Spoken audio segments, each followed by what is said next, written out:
ఏర్పరిచి మనం మీకు దగ్గర మాట్లాడుతున్నాం. అక్కడ 2 సార్లు ఎంతో బాధించింది. 15 రోజులు 20 రోజులు దాకా లేగలేదు.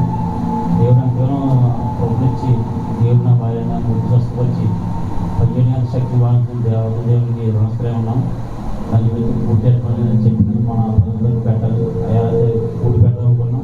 చెప్పులు రాష్ట్ర కూడా చెప్పులు పెడదాం ఉన్నాం. అంత అయ్యా పొద్దున్న నాకు స్టార్ట్ అయిన జాగి నొప్పి అది తగ్గిపోద్దాం అనుకున్నాను. అక్కడికి ఇలాగా మొత్తం భయంకరంగా నొప్పి వచ్చేదాను. ఇక ఎవరు లేరు. మా పెద్దోడైతే నాశపడి ఉన్నాడు. మా సంతోష్ అయితే సీపాలని ఆడైతే అక్కడ ఉన్నాడు. అన్న అయితే లేరు. పెద్దనైతే అక్కడ ఉన్నాడు. ఎవరు లేరు ఉంటారు. మరి నాకు కూడా నా ప్రైవేట్ అయితే ట్యూషన్కి వెళ్ళిపోయి నేను మా అమ్మాయి ఇద్దరు ఉన్నాం. ఇక ఏం చేసి తెలియదు. నొప్పి వచ్చేస్తుంది. కళ్ళు తిరిగేస్తున్నాం. ఏం చేయాలి? అందరూ ఉన్నాక ఒంటరి అయిపోయాను. అదొక భయం. నాకు దేవుడు నా పెద్ద కొడుకు దేవుడు నా పెద్ద కొడుకు ఉన్నాడు. నాకు ఆడుంటే సరిపోతుంది. ఆ ధైర్యం ఉండేది నాకు. కానీ నా పెద్ద కొడుకు అయితే నాకు లేడు. నా షుగర్ ఉన్నాడు. కొత్తగా నాకు ఫోన్ చేసిన పండుగ ఉందా అంటే వద్ద టైం పడుతున్నానా అంటే ఫోన్ చేసి మా సందేహం అయితే సందేహం వాళ్ళు చేయబడాలంటే గొప్పలకి తీసుకొచ్చాడు. గొప్పలు తీసుకెళ్ళి నన్ను హాస్పిటల్ తీసుకెళ్ళాను. హాస్పిటల్కి వెళ్తుంటే బ్రిడ్జి ఒక్కనే వస్తున్నప్పుడు వస్తుంటే ఇక్కడ ఫుల్గా ఇక్కడ మొత్తం బాల్గానే తిరిగేస్తుంది. సీనేమో శివరికి వచ్చేస్తుంది. తిమ్ములు వచ్చేస్తుంది.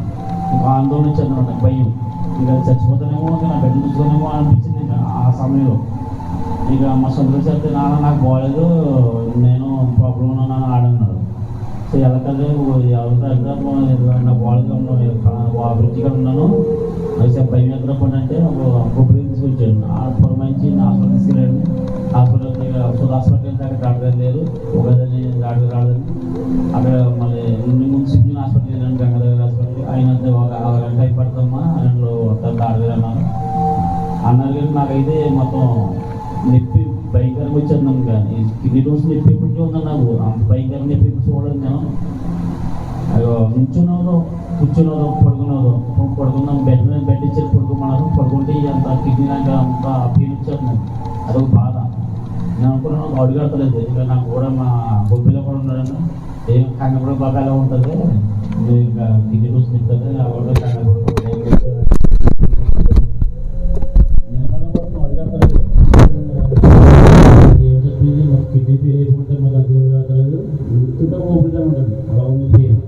అంత భయంకరంగా పెంచింది. అయినా దేవత దేవుడు ఆ కుటుంబం పట్ల నా బిడ్డ పట్ల ఎంతగానో మీరు చేస్తారు. దేవత చూడండి.